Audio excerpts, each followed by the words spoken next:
It's been said that the next wave of enlightenment won't be individuals, but a group of people coming together with a deep, committed, and purposeful vision. In some cultures, the Tao, is the way to enlightenment.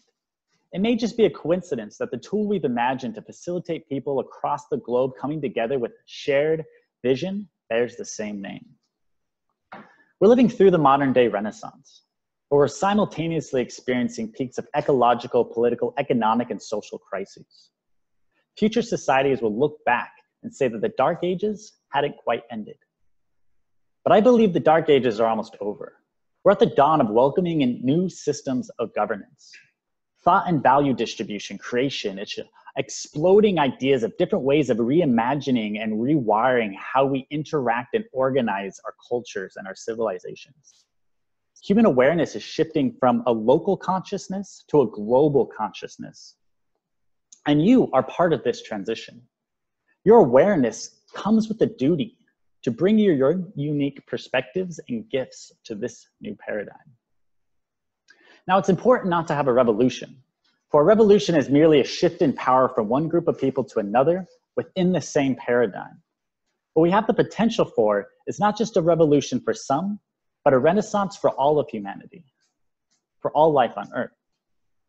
We'll need to navigate this new terrain with impeccable integrity and dedication to this new paradigm. Otherwise, we may revolve into old systems of thinking and exploitation and domination and merely walk away with a revolution. The old paradigm told us to show up, punch the ticket, appease the boss, and generally do what we're told. It told us to elect leaders to make choices for us so that we don't have to. It told us we weren't wise enough to rule ourselves. But the Tao, there are no bosses, there are no rulers. You're accountable to your role, your team, your members, and your community. But most of all, you're accountable to your purpose, your passion, your personal growth, and your gifts.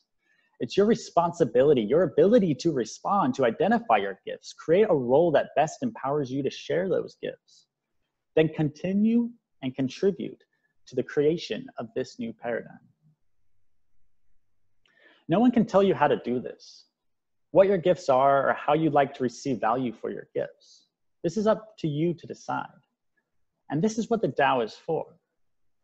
It is up to the other members of the Tao whether or not to receive these gifts, but it's not up to them to tell you how to give, how to contribute, or what your purpose is. This is going to be awkward at first as we learn to take our first steps in this new paradigm of self-empowerment and freedom. We'll need to experience and exercise these atrophied communication and relationship skills that we're uncomfortable with. Skills that we had as children when we, without hesitation, spoke truthfully, expressing our thoughts, concerns, opinions, and emotions. But this new paradigm will require us to fully show up, wounds and all, in full integrity to this new vision. What we make of this structure, what you make of this structure, is up to you. Success here isn't just literally making money, although it is literally making money. Success is changing money, changing the foundations of our civilizations, changing the foundations of how we organize and operate and live on this earth. We get to change what we value as a society and how we organize ourselves. Sure, there's enormous value to be made and shared in doing so. However, true success is a thriving planet with a purpose-driven society where people are deeply and truly nourished. So I want to welcome you to the dawn of these new systems. They're here and now, and this is your invitation to come and co-create this new story with us. So what I want to cover today is the various levels of this decentralized governance system. How we get to plug in, how Seeds plays a role here, how HIFA plays a role, and how these various levels of DAOs and decentralized governance weave together to give us a new framework to co-evolve a different way of organizing. So what I'm going to do is bring up some screens and we'll start from there.